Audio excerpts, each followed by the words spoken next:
दोस्तों, आज मैं आप लोगों को एक ऐसी सच्ची घटना पर आधारित कहानी सुनाने जा रहा हूं, जिसे सुनकर आप सोचते रहेंगे कि कोई इतना बुरा कैसे हो सकता है। कुमारी इंदु नाम की केरल की एक लड़की की शादी थी। शादी के 1-2 दिन बाद लड़की गायब हो जाती है और उस लड़की के साथ एक ऐसी दर्दनाक कांड होता है जिसे सुनकर आप भी हैरान हो जाएंगे। पूरा वीडियो देखने के लिए हमारे वीडियो के एंड तक बने रहें। अगर चैनल पर नए हैं तो चैनल को सब्सक्राइब कर लीजिए, क्योंकि ऐसी सच्ची घटना पर आधारित कहानी हमारे चैनल पर अपलोड होते रहते हैं। नमस्कार दोस्तों, आप देख रहे हैं लिस्टन रवि स्टोरी, सच्ची घटनाओं पर आधारित कहानी। दोस्तों, मैं रवि आज की जो आपको कहानी बताने जा रहा हूँ, यह कहानी सुनकर आपके दिल को तार तार कर देने वाली है, आपके दिल को मजबूर कर देने वाली है, आपको परेशान कर देने वाली है। दोस्तों, यह कहानी शुरू होती है केरल राज्य से। दरअसल बात कर रहा हूँ उसी राज्य का एक जिला लगता है तिरुअनंतपुरम, जहाँ पर एनआईटीसी संस्थान में 2012 में एक 25 साल की लड़की पढ़ने आती है। उस लड़की का नाम था इंदु कुमारी। इंदु कुमारी पढ़ने में बहुत ही चंचल व तेज तर्राक थी। वह देखने में बहुत ही खूबसूरत थी। वह कॉलेज में नई नई आई थी, इसलिए जो है किसी लोगों से दोस्ती जो है बहुत कम ही लोगों से थी। वह अपने काम में व्यस्त रहती थी और दिन भर वह पढ़ाई करती थी। इसी दौरान उसी संस्थान में एमईएस पोस्ट पर जॉब कर रहे एक लड़के से उसकी मुलाकात होती है। कुमारी इंदु से उसकी मुलाकात होती है, जिसका नाम था सुभाष। सुभाष जो है इंदु से जो है कुछ उम्र में हल्का सा बड़ा था। मिलने के बाद एक दूसरे को जानने पहचानने लगे।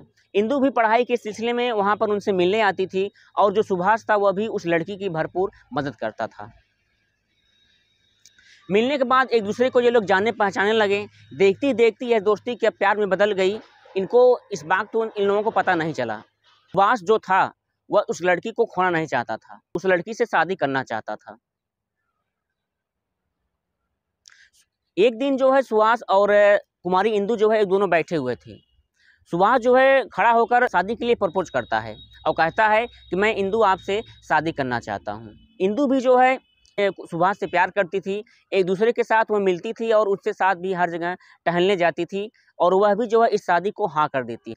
दोस्तों, आपको बता दें कि इसी हाँ ने इस कहानी को एक भयानक मोड़ देता है। इससे शादी के लिए हाँ कर देती है तो वह जो एकदम खुशी से झूम जाता है। प्यार इंदु के प्यार में कुछ भी कर गुजरने को तैयार था। जब इंदु शादी के लिए हाँ करती हैं तो वह शादी के करने के लिए तिरुअनंतपुरम से कोझिकोड के लिए 2 टिकट बुक करता है। साथ साथ वह कुमारी इंदु को शादी के लिए प्रपोज करना चाहता था। कोझिकोड से जो है वह शादी करना चाहता था। कोझिकोड से ही वह हनीमून के लिए टिकट भी खरीदा था। शादी की वह पूरी तैयारी जो है कोझिकोड में कर लिया था। इस बात को कुमारी इंदु को जरा से भी अंदाजा नहीं था। सुभाष जो है कुछ भी इंदु को बताया नहीं था, बस उससे यह कहा था कि आपको जो है हमारे साथ तिरुअनंतपुरम घूमने चलना है। कुमारी इंदु भी उसके साथ हमेशा कहीं न कहीं घूमने जाती थी, इसलिए जो है उससे इस बात की उन्होंने जवाब नहीं पूछा कि तुम मुझे क्यों वहाँ पर घुमाने क्यों ले जाने जा रहे हो। वह तैयार हो जाती है, तिरुअनंतपुरम के लिए जाने के लिए तैयार हो जाती। लेकिन दोस्तों, फिर एक ऐसा होता है जिसकी सुभाष ने कोई कल्पना नहीं किया था। जिस दिन 24 अप्रैल 2012 को यह जो है घूमने के लिए जाने वाले थे, उसके एक दिन जो है इंदु के माता पिता सुभाष के घर पहुंच जाते हैं। अचानक कुमारी इंदु के माता पिता का पहुंचना सुभाष को कुछ अचपटा लगता है, लेकिन जो है वह स्वागत करता है। माता पिता को उनको बैठाता है, हाल चाल लेता है और उन्हें नाश्ता पानी कराने के बाद पूछता है पिताजी कैसे आपको आना हुआ। कुमारी इंदु के जो पिता थे उन्होंने बताया कि जो है इंदु की शादी पड़ गई है और इस शादी में अगर उनका बेस्ट फ्रेंड ना आए, यह कैसे हो सकता है। शादी की कहानी सुनने के बाद सुभाष की उसकी जमीन खिसक गई। साथ ही सुभाष के लिए उनके पिता ने एक और भी वाक्य बताया कि इंदु कुमारी की जो शादी हो रही है यह इंदु कुमारी के पूछ से हो रही है, इंदु कुमारी की मर्जी से हो रही है। इस शादी से इंदु बहुत ही खुश है। इंदु के माता पिता शादी का कार्ड थमाकर सुभाष को देकर वहां से वह चले जाते हैं। लेकिन इस बात की खबर कुमारी इंदु को नहीं पता थी। अगर इस बात की खबर कुमारी इंदु को पता होती तो अपने माता पिता को सुभाष के घर नहीं भेजते। दोस्तों, सुभाष के मन में बस एक ही बात ये गूंजे जा रही थी कि कुमारी इंदु ने जब शादी करना था तो वह जो है मुझसे क्यों नहीं बताई। उसके मन में जो है और भी एक सवाल पैदा हो रहा था कि कहीं जो है इंदु कुमारी जो है अपने माता पिता के दबाव में आकर तुझे शादी नहीं कर रही है, कुछ न कुछ कारण जरूर है। इस बात को उसके मन में उसके दिमाग में खाया जा रहा था और जो है इस बात को पूछने के लिए सोच रहा था। पूछने के लिए वो टिकट को कैंसिल नहीं करता है और वह जो है तिरुअनंतपुरम के लिए प्रस्थान करता है। वहाँ पर जो है एमआरएम भी बैठे हुए थे। उसके बाद सुभाष कुमारी इंदू से पूछता है कि आपके माता पिता हमारे घर आए थे आपके शादी के कार्ड लेकर। जैसी ही शादी की जानकारी कुमारी इंदू को मालूम होता है, उसके चेहरे पर जो है, उसके चेहरे के रंग जो है बदलने लगते हैं। इसके बाद सुभाष जो है अपने प्लान के बारे में बताता है कि मैंने जो है शादी करने के लिए तिरुअनंतपुरम में, कि मैंने जो है कोझिकोड में शादी करने के लिए आपको प्रपोज किया था। शादी की पूरी प्लानिंग मैंने कर ली थी, साथ ही मैंने कोर्ट मैरिज में जो है रजिस्ट्रेशन भी करा लिया था। लेकिन उसकी बात सुनकर इंदू बोलती हैं कि हमारे माता पिता नहीं चाहेंगे कि हमारी शादी किसी दूसरे कास्ट के हो। हमारी तुम्हारा साथ बस दोस्ती प्यार तक ही सीमित था। सुभाष इंदू की बात को सुनकर उन्हें टोकने लगता है और शादी के लिए मजबूर करने लगता है, उनके मनाने लगता है कि तुम शादी मुझसे ही करो और दूसरे लड़की से शादी मत करो। इंदू को नाराज़गी जाहिर होती है और ज़ोर ज़ोर से चिल्लाने लगती है। सुभाष कहता है कि यहाँ पर कुछ पब्लिक बैठे हुए हैं, आरएम बैठे हुए हैं, इस तरह आपको बातें करना शोभा नहीं देता है। आपको जो है कहीं आगे इनसाइड में चलकर बात करनी चाहिए। इसके बाद वो दोनों वहाँ से उठकर जो है एक ट्रेन के अलग डिब्बे में जाते हैं। उस समय रात के 2 बज रहे थे और गेट के सामने इंदू खड़ी हुई थी और गेट के सामने इंदू खड़ी थी, उसके सामने सुभाष खड़ा हुआ था। इसके बाद इंदू कुमारी से आखिरी बार सुभाष पूछता है कि क्या तुम मुझसे शादी करोगी? तो वह बोलती है कि मैं शादी नहीं करूँगी। मेरे पिताजी जहाँ चाहेंगे, मेरे परिवार वाले जहाँ चाहेंगे, मैं उसी से शादी करूँगी और अपने माता पिता के खिलाफ मैं नहीं जाऊँगी। इस बात को सुभाष को बहुत उसके दिल में चोट पहुँची थी। उस समय ट्रेन प्रयागराज से गुजरने वाली थी। उसने इंदू को चलते ट्रेन से धक्का दे दिया और वह इंदू जो है पुल के पोल से टकराकर वह नदी में जाकर गिर गई। उस समय जो ट्रेन था वह प्रयागराज पहुंच चुकी थी।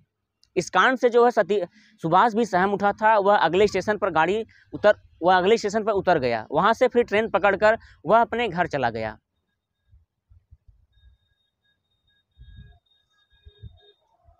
अगले 2-3 दिन बाद फिर इंदू के माता पिता फ़ोन लगाते हैं। इंदू की जो मोबाइल थी वह स्विच ऑफ बता रही थी। इसके बाद उनके माता पिता सुभाष के पास फ़ोन लगाते हैं, पूछते हैं कि हमारी बेटी कहाँ है, तुम क्या उन्हें जानते हो? तो वह बोलता है कि उनकी सिर्फ हमारी दोस्ती थी। अब उस समय वह कहाँ है कहाँ नहीं है इस बात को मुझे जानकारी नहीं है। उसके बाद वह फ़ोन रख देता है।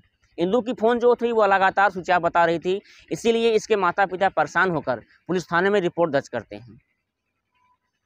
अगले 2-3 दिन बाद मछुआरे नदी के रेत साफ कर रहे थे। रेत साफ करने के दौरान उसे एक लड़की की लाश मिलती है। वहाँ पर कुछ लोग मौजूद होते हैं। मौजूद होने के बाद वहाँ पर किसी व्यक्ति ने पुलिस को इन्फॉर्मेशन देते हैं। पुलिस वहाँ पर पहुँचती है। लाश की इतनी बुरी तरह हालत हो चुकी थी कि वहाँ पर शिनाख्त करना बहुत मुश्किल था। काफ़ी मशक्क़त के बाद पता चला कि यह लाश जो है कुमारी इंदू की है। पोस्टमार्टम ने सुसाइड केस का रिपोर्ट बना देते हैं और उसमें लिखते हैं कि हो सकते हैं कि इंदू कुमारी जो है अपनी माता पिता के दबाव में आकर यह जो है सुसाइड की हो। इस बात को इसके पिता जो है मानने को तैयार नहीं थे। वह कह रहे थे कि इंदू की जो शादी हुई थी वह इंदू की मर्जी से हो रही थी, इंदू की खुशी से हो रही थी, इसलिए मैं इस बात को नहीं मान सकता हूँ। फिर पुलिस वाले इंदू के पिता ने सोचा कि फिर उसके बाद इंदू के पिता ने जहाँ से डेड बॉडी मिली थी वहाँ पहुँचते हैं। उस दौरान जो है एक मछुआरे से पूछताछ करते हैं कि आपने उस समय क्या देखा? वह बताया कि मैं जो है पुल के नीचे सो रहा था, ऊपर से एक लाश किसी ने ऊपर से इस लड़की को ऊपर से नीचे गिराया। गिराने के बाद वह व्यक्ति जो है ट्रेन से झांक रहा था। इस बयान को लेकर कुमारी इंदू के पिता जो कोर्ट में पहुंचते हैं। कोर्ट में पहुंचने के बाद क्राइम ब्रांच की जो है पुलिस जो वहाँ पर क्राइम ब्रांच की पुलिस गठित की जाती है और क्राइम ब्रांच की जो पुलिस थी वह अपने हिसाब से जो है इस केस को शिनाख्त कर रही थी। क्राइम ब्रांच की पुलिस जो है रेलवे स्टेशन पहुंचती है। टिकट एजेंट से बात करती है कि यहाँ पर इस नाम के लड़के ने टिकट खरीदा था कि नहीं। टिकट कलेक्टर बताते हैं कि इस लड़के ने जो है यहाँ पर टिकट खरीदी थी, इसका नाम सुभाष था। इसके साथ जो है एक लड़की भी थी, उस लड़की का नाम था कुमारी इंदू। इसके बाद पुलिस का सारा शक सुभाष पर जाता है। पुलिस जो है तुरंत वहाँ से सुभाष से घर पहुँचती है और उनसे पूछताछ करती है क्या तुम इंदू नाम की लड़की को जानते हो? तो वह बोलता है कि मैं इंदू नाम की लड़की को नहीं जानता हूँ, मेरा सिर्फ उससे दोस्ती था और उससे हमारा कोई ताल्लुक नहीं था।